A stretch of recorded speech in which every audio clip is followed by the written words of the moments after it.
are, Brattleboro's community talk show. I'm Wendy O'Connell, and my guest today is James Chapman. James is 11 years old. He's in the 5th grade at Putney Central School, and he is very interested and active in social justice and climate action.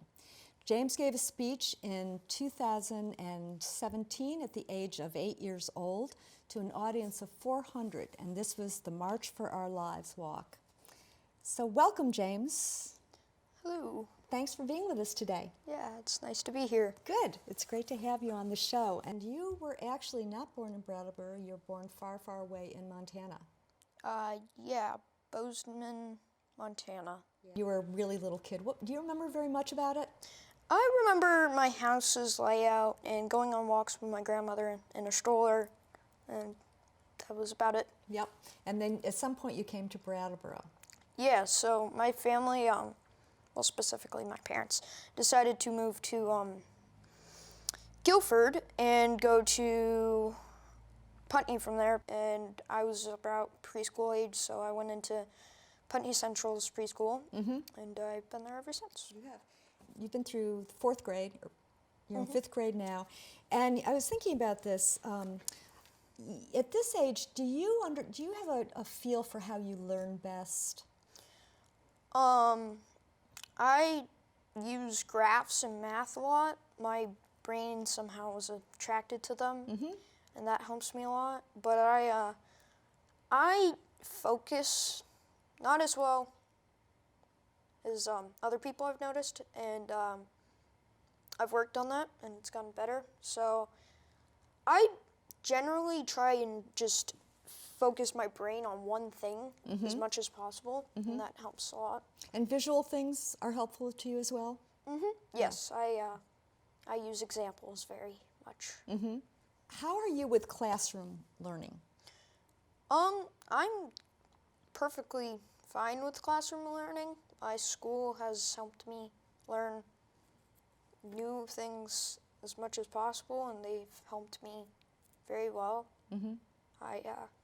And you've also, I know at Putney they do outside learning as well. You go out in the nature walk and have some classes outside, actually, don't you? Yeah, we do it in every class, but 3rd grade was that was the class that focused mainly on outside. We'd go outside once every Friday, but it was for like it was from lunch, which was about 12:45, until the end of the day, which is 2:45.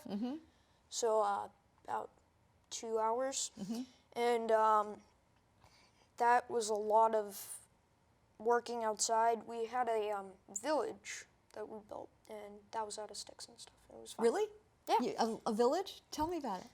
It was called Hickory Hollow, and we built little forts, and I had like a small section of it within it that I kind of deemed as my own little town inside of it.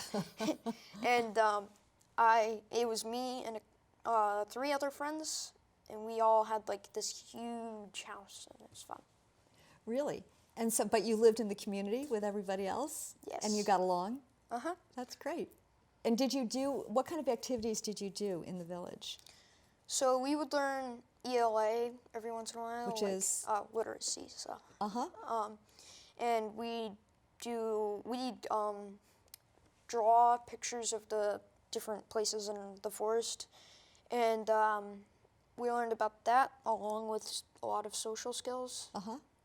Just by building your own town, you kind of develop social skills in a big way. You work together. You have to work together, right? Yeah. Yes. So you enjoy reading? Yeah, I used graphic novels a lot as a learning tool. They showed me how to read along with drawing my interest into the book without making my brain just blur off into different stuff. That's interesting. So the graphic novel itself, because it had visual things there, it helped you to focus more. Yeah. On the page. Yep. I think it was just all the information kind of drew my brain to it. And yeah, that's part of the reason why I read them a lot. And you continue to read them. Yes, I've so far read my entire school library's section of graphic novels and the entire Putney Library's section of graphic novels. So probably around 200 something, I'm guessing. Really? Yeah, Really? That's a lot. And so you're going to have to get a card at Brooks Memorial Library in Brattleboro too now and see what they have. Yeah, I plan on it. That's great. And do you read regular books as well? Yes, I'm right now reading The Hobbit, and I've read all of the Harry Potter series, and I also use Audible a lot. I listen to books. So. And which do you prefer of those two, Audible or reading? I prefer, well, I like graphic novels more than Audible, but I like Audible more than chapter books. Than sitting with a book, yes. Yeah. That's interesting. And do you find that you retain them better in one of those formats? I retain it when somebody's reading it to me because I'm not focused on reading it itself. Like, I don't struggle with reading. It's just retaining the information while physically focusing my brain on it is harder. You take in things through your ears really well, through hearing. That's very interesting. And did you do much with art, with drawing at all? I'm not exactly the best at drawing or writing, but I do like doing different forms of art. Like currently, I'm doing an art class. It's like you use like a chisel sort of tool on. It's like an eraser, a giant eraser, and you can make designs in that, and then you put ink over it and you can put print. it. Yeah, That's fun.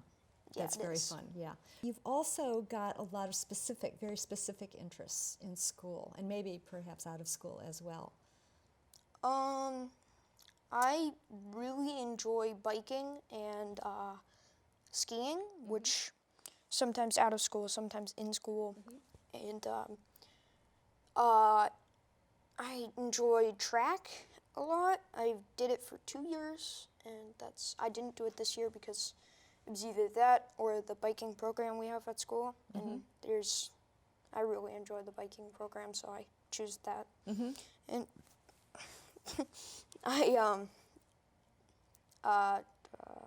yeah, that's about it.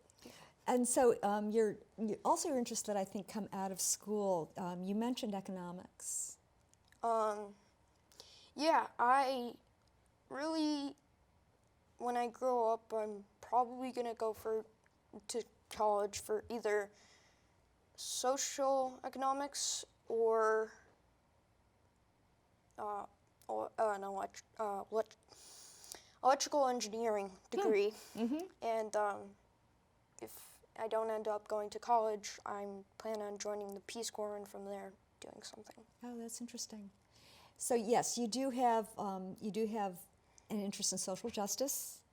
Yes. Yes, and that's probably where the idea for the Peace Corps comes from. Yeah. Yeah. Can you tell us a little bit about that? How you got interested in that? I got interested in the Peace Corps when my mother told me about a friend she has who went in it, and I asked her about it, and she explained all about the things people do in it and how it teaches you a lot of life skills so that you can go on to do more things later on in life. And that really interested me because of the helping people part of the things. And the later on life, earning more skills part of things. Yeah. And those were the two reasons I thought of it a lot. And you're also thinking about architecture a little bit? Yeah, my family, so specifically my grandfather, my other grandfather, and then there's another part of my family that is spreaded out, which means I have a third grandfather. And they were all electricians and architects. Interesting. So that's part of the reason why I want to be either an electrician or an Yeah. architect. Have they talked to you about those different kinds of My careers? grandfather has one of them. My other one's currently dead, and I haven't met my other one. Along with that, James, have there been grown-ups, have there been people who've influenced you, mentors, or people who have been role models of some kind? Well, I have my bike instructor, Pip. Pip Bannister? Yes, Uh-huh. Pip Bannister. He inspired me to bike way more and exercise a lot. Uh-huh. He's a very big part of that community, and of course my parents have with everything. And I do have one teacher at school who's influenced me, well, two teachers in a big way. My current one in 5th grade and my 3rd grade teacher. She was a very nice person in my life. And those are the people that have influenced me the most, I would think. Did those teachers spark anything in particular for you? My 3rd grade teacher influenced me to go in the nature world more and explore that. My 5th grade teacher has taught me a lot about economics, but it was mainly my dad who showed me that world a lot. And my mom, well, she's influenced me to do a lot of things, mainly social activism, Yes. because she's a big part of that. Yes. And you started at a pretty early age. If you were giving a speech at 8 years old to 400 people, that's a pretty young age. Yeah. Yeah. Let's talk about March for Our Lives a little bit and how you got involved in that. So my mom was talking about this rally that was going on, and she asked me if I would like to speak at it because there's going to be multiple people, and they'd like a younger kid to talk at it. And I said yes after some influencing, because I was a bit nervous about going in front of a bunch of people. Yeah. But I did that with my friend Eva. She helped me make a script, and then I went out and spoke it. And yeah. Most everybody in the audience knows about March for Our Lives, but I think it's really worthwhile going out on the site. There's a video called Generation Lockdown, which is amazing, and I don't know if you've seen it. I think I have. Yeah, it's a very young kid basically doing this video, but it's one of the most powerful and moving things that I've seen about this new youth movement, which is a really big deal, and there are a lot of young people involved in it passionately. So if you don't mind, James, I think it would be great for people to hear this speech because not everybody was there. Sure. So, hello, my name is James Chapman. Thank you for coming to our march. I am speaking for many of our Putney youth, so I would like to invite all the kids in the crowd to come up and stand next to me. As students, we don't want to have to worry about safety at our school. We want everyone to be safe. We don't want to worry about ourselves or our families, our teachers, and our friends getting fatally injured because of guns. We do not want to have to be afraid of every stranger that walks by. We do not want to have guards with guns in our schools. We do not want to feel like they have to buy weapons. People have to buy weapons because they're afraid of getting shot. We must make a stop to this.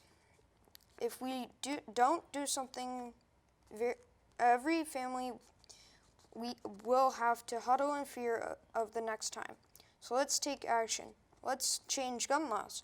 Please, ask people in power like our president and legislatures to work together to make sure people who shouldn't have guns can't get them. Thanks to all of you and to my friend Eva Lord who helped me write this speech. Thank you, James. Thank you for reading that. Yeah. Yeah, I appreciate that. I think Did the best. I think that you're pretty brave to do that, to go in front of all those people and do that speech. What was it like? It was nerve-wracking, and I think since I was 8, I kind of didn't really realize how big of a crowd I was speaking in front of. Right. And then were you part of a march that went through town?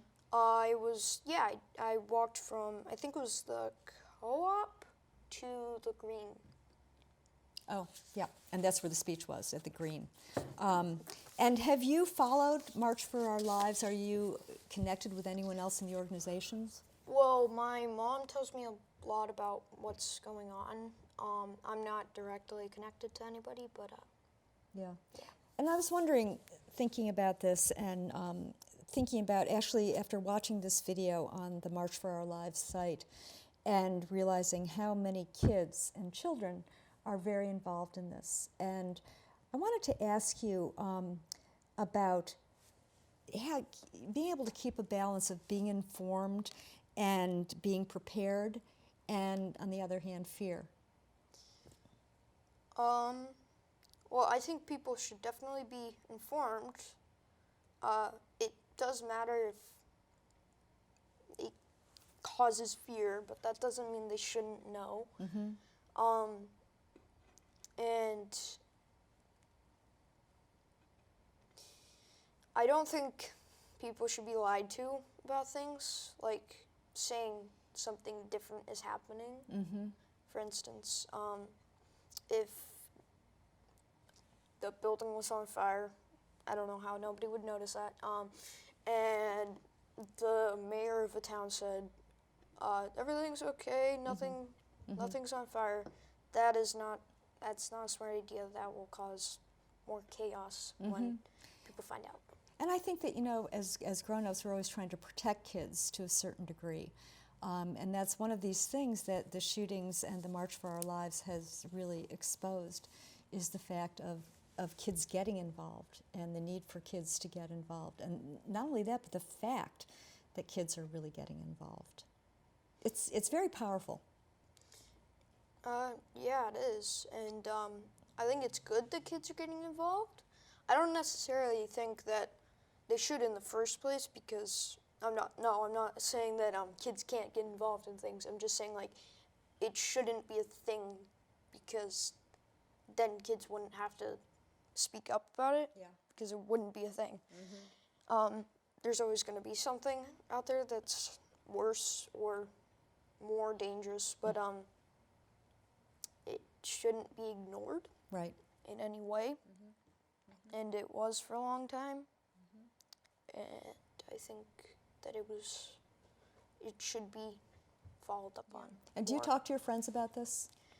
Not as much anymore, but they know a lot about what I've done and what I support. I do have a couple friends who have different views on the world, and I still respect them in ways, and they still are friends with me. James, you're also real interested in climate action, and I know that you and your family have taken measures that you can do in a very practical way at home. Yeah, we actually have made an entire list of things we can do at our house to reduce the amount of pollution we put in the environment and bad gases that go into the atmosphere. Has that been hard to do? It wasn't hard at first, because you can kind of just like put a bunch of things on the list, and it's really off the first, and then it kind of slows down as you start coming up with less and less ideas.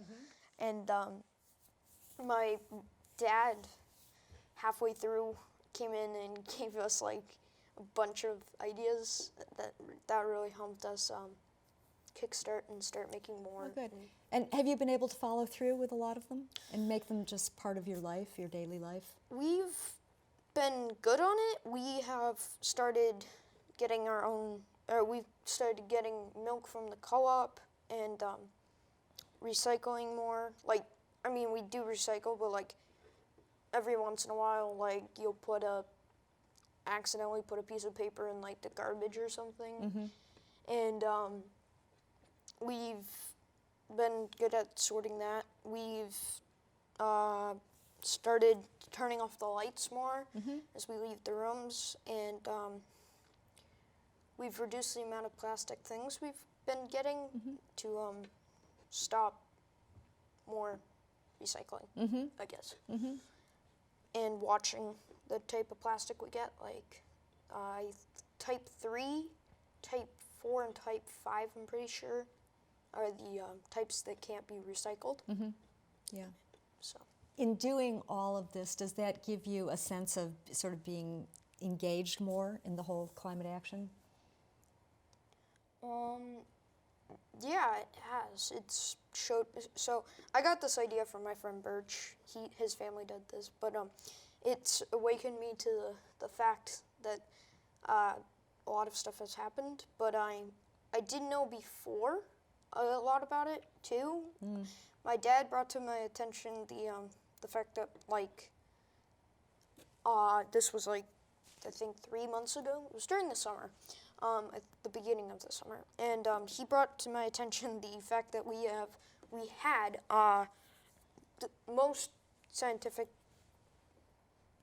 most people in the scientific community thought that we had 2-3 years. I think that's the amount of years they said. I think it was 4, or something like that. And it turned out it was 18 months until we get to the amount of CO2 levels in the atmosphere that can't be reversed. Yes, yes. And again, is this part of what you things that you learn at school as well? At school, we did learn about Greta.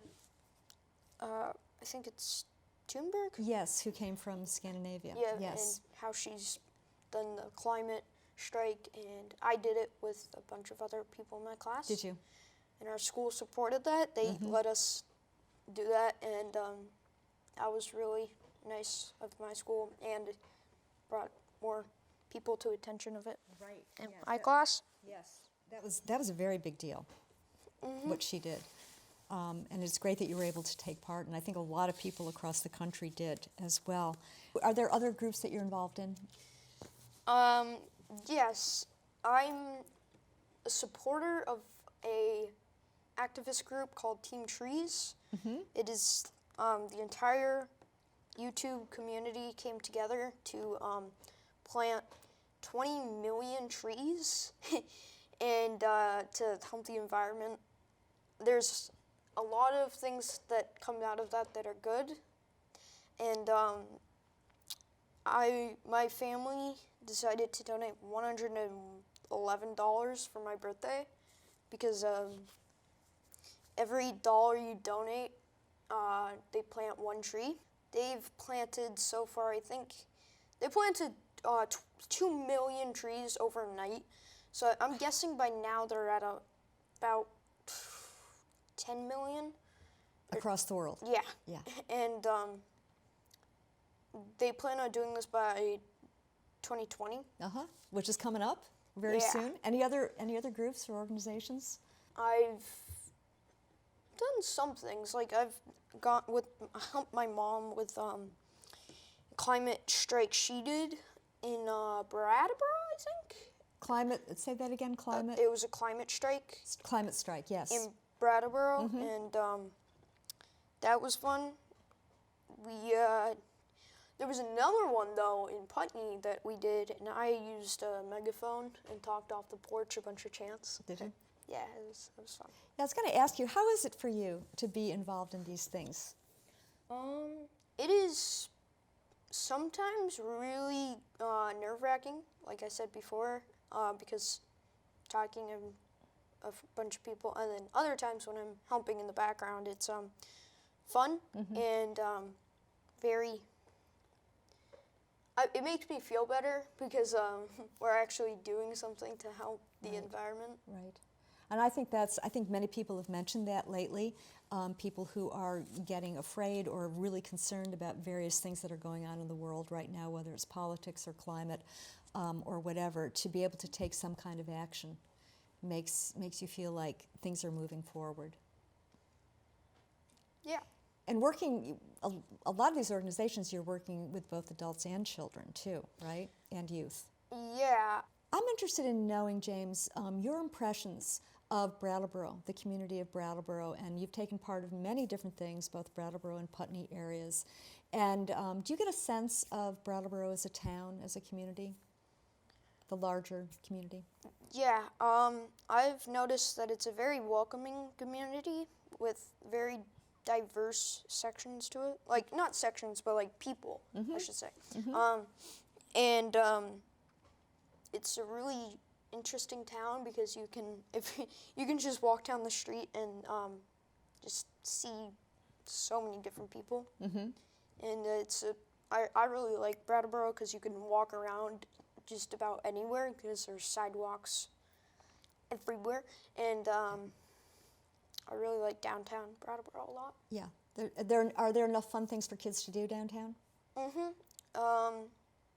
I like it a lot. Just, yeah. You do beatniks, what do you do on Main Street? On Main Street, isn't the co-op on Main Street? No, it's a little bit further down. Well, it's further down Main Street, yeah. Yeah. Off of Main Street, there's the Boys and Girls Club. Right. And my brother went there a lot, so I would go with him. And he would skateboard while I would just go down and walk around the place. It's really fun. It's a great place. Yeah. A lot of things to do there. Yeah, that is definitely a center of Brattleboro for the youth and the community. Yeah.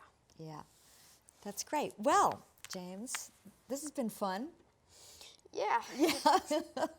Not too nerve-wracking for you? No, not as good. much. That's good. That's good. I'm glad. Well, I look forward to seeing what you do in the future. I'm sure we'll be hearing from you. And really, I thank you so much for coming on the show. Thank you. Yeah. And thanks to all of you again for tuning in to Here We Are. We are a weekly show, and we look forward to seeing you in the future.